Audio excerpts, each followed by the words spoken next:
As you can see, approximately 3/4 of the people who divorce are saved through a peaceful process like mediation on the picture that you have in front of you. And diametrically opposed is that 3/4 of the people who divorce are not saved through the adversarial legal process in court. This simple math example should be an advancement and should create change for that, so that you follow that example. When we continue to fail and do the same thing and expect different results, that's the definition of insanity. No logical, practical, and emotional good comes from settlements made in court. For the life of me, please understand your family's in transition is best served in a peaceful, non-legal process. Some of the advantages mediation creates are that it's basically a practical process. You're not really engaged in one that has legal constraints or that you're forced to do something. You are actually working in a place where you're actually conversing and making the mechanics of language work for you. That's what your family would want, and that's what you would want. A major aspect of the practical process is self-determination.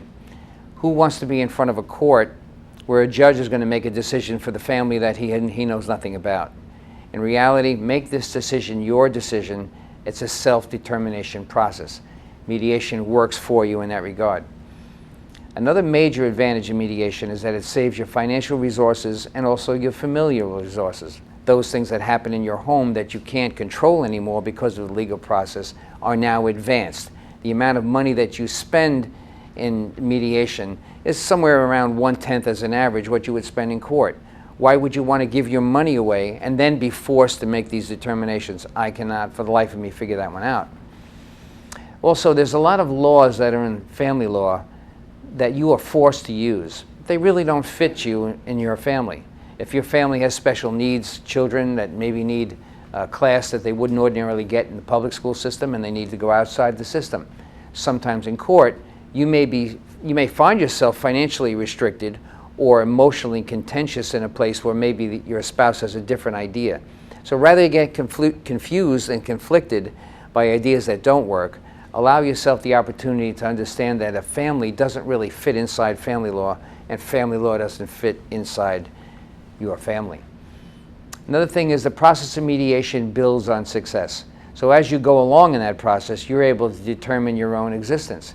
So while you're successfully applying a family plan or something that your family needs, you'll actually be enjoying that process and building on that success, formulating better ideas for the decisions that come next based on what you have to deal with in your up-and-coming divorce.